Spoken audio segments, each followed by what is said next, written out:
Salve pessoal, vamos começar uma nova série aqui no canal. Comprei esse livro aqui, Perante os Juízes Romanos, e eu achei um livro extremamente interessante porque ele aborda diversos processos clássicos que aconteceram na Roma Antiga. E eu vou trazer agora, ao longo desse ano, diversos desses processos que tem nesse livro aqui. Então eu vou deixar ali na descrição o link para vocês darem uma olhada no livro, para que vocês possam dar uma lida também. E curtam que hoje nós vamos falar sobre o processo dos Horácios, que aconteceu em cerca de 670 a.C. Vamos entender a situação. Roma e Alba Longa, duas cidades que ficavam ali na Itália, próximas, estavam em conflito, estavam em guerra. Só que elas estavam mais ou menos no mesmo nível de força e eles perceberam assim, olha, se a gente começar nessa briga, se a gente continuar nessa briga, as duas cidades vão se dar mal. Aí outra cidade vai vir depois e vai pegar as duas com tudo.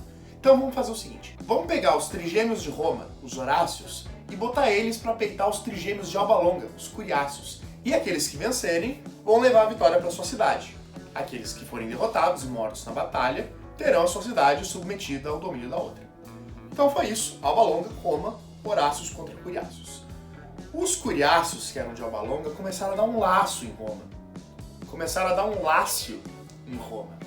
E Roma estava perdendo. Perdeu 2 Horácios de cara. E ficou 1 Horácio contra 3. O que ele fez? Ele foi esperto. Ele fingiu covardia e começou a fugir dos Curiaços. E eles foram correndo atrás do Horácio. Só que eles corriam em velocidades diferentes. Então sempre que um se aproximava, ao invés de ficar 3 contra 1, se tornava uma briga de 1 contra 1. O Horácio virava, pá, derrubava um. Aí chegava o outro Curiaço, pá, outro caía. E assim foi indo.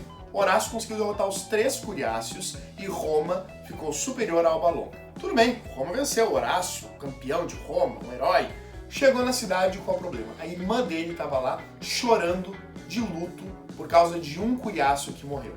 Porque eles eram noivos. E o Horácio, vendo a irmã fazendo isso, julgou ela como sendo uma traidora da pátria e matou ela no ato. Isso foi uma situação que gerou uma comoção muito grande em Roma, no Senado, um rebuliço. E esse Horácio foi levado para o julgamento perante o rei. Só que o rei não era bobo. Ele não queria julgar um herói de Roma, alguém que teria livrado Roma de um conflito que iria se destruir mutuamente com Alba Longa. Então o que ele fez? Ele convocou uma assembleia e nomeou os duúmviros, que eram 2 pessoas que iriam julgar esse Horácio. O Horácio, fazendo processo, participando desse processo, com essas 2 pessoas julgando, foi condenado por perduério. Esse foi o crime pelo qual o Horácio foi acusado. O Horácio também não era bobo. Quando a gente perde uma sentença, a gente vai lá e a gente apela. E ele fez o quê? Provocatio ad populum, quando tu faz uma apelação para a Assembleia Popular. O processo que antes era julgado pelos duúmviros, agora seria julgado pelo povo. Essa era a última chance do Horácio. Mas isso acabou sendo muito bom para ele, porque o pai do Horácio fez uma defesa que conseguiu convencer a população, por meio de 3 argumentos. O primeiro argumento foi que a sua filha foi morta com justiça, porque se não tivesse sido assim, ele mesmo iria resolver o conflito e ia processar o seu filho no tribunal familiar. O segundo argumento é o de que não poderiam tirar o último filho dele. Ele perdeu 2 filhos no conflito com Alba Longa, perdeu a filha quando o outro matou ela, então não poderiam cometer esse ato de tirar ele do seu último filho. E o terceiro argumento, que foi o mais forte, foi o de que não poderiam matar um herói da pátria. O Horácio era uma pessoa que salvou Roma de um conflito que iria enfraquecer muito a cidade em relação às outras, e chegou 5 minutos atrás, ele estava entrando pelo portão como se fosse um herói. Agora vocês estão querendo condenar ele como se fosse um criminoso? Era basicamente isso que o pai do Horácio falou, e a população comprou. O Horácio foi absolvido do crime de perduério, alta traição contra a pátria. Claro, o pai dele teve que fazer sacrifícios eternamente, os outros Horácios que vieram depois tiveram que continuar os sacrifícios, mas pelo menos o Horácio não foi morto.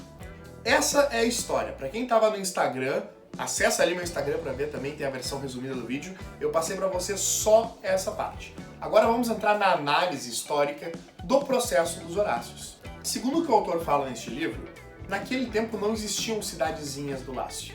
Não existia Roma, Alba Longa com exército e outras que ameaçavam tomar o poder. Não, eram pequenos agrupamentos rurais. Não existia esse poder militarizado como a narrativa está querendo nos passar. Na verdade, se argumenta que este processo é, na verdade, um mito romano para justificar a sua superioridade em relação ao Alba Longa. Ou talvez esse conflito aconteceu em outro período histórico, não em 670 a.C., mas no século V a.C. Tinha algumas coisas estranhas nesse processo, de acordo com o autor. A primeira é que, na primeira instância, não era o rei que era competente, mas sim uma pessoa, entre duas, que eram os duúnguros, que fariam esse julgamento. No mito, na história, era o rei que tinha essa competência e ele delegou. Também, se for considerar que em 510 o último rei foi expulso de Roma, também nem deveria existir um rei em primeiro lugar para estar à frente desse processo.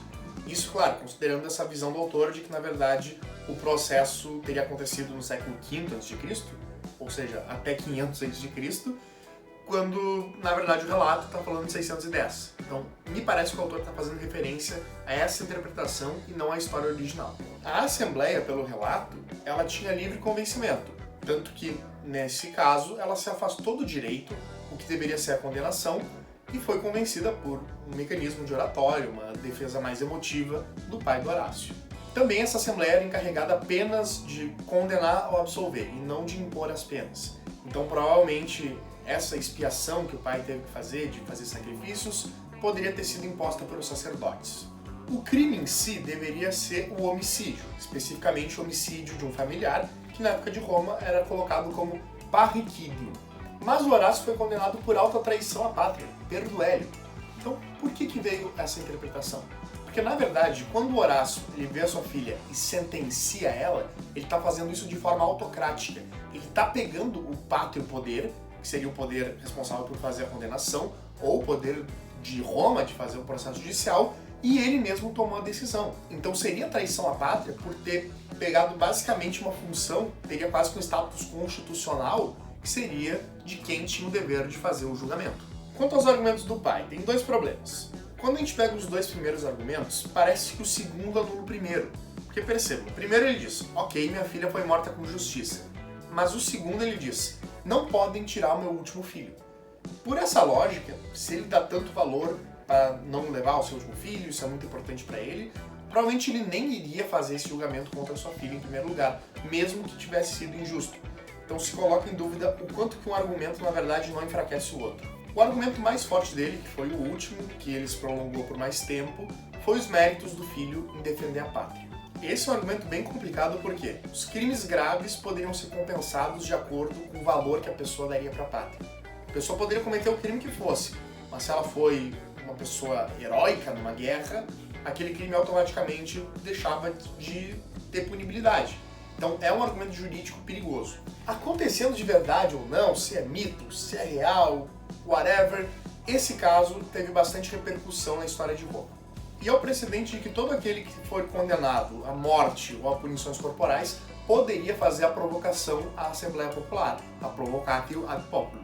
Esse direito de poder apelar para a população foi chamado por Cícero de a padroeira da cidadania e um garante da liberdade, ou em latim, patrona civitatis ac vindex libertatis. Espero que vocês tenham gostado desse vídeo. Eu pretendo fazer de todos os processos romanos que tem aqui. São 16 processos, então já vamos pensar aí 16 vídeos aí para o canal que vocês vão poder acompanhar. Muito bom ler esse livro, é uma leitura fácil, ela traz conteúdo. Recomendo bastante a compra desse livro. E os créditos estão na descrição desse vídeo.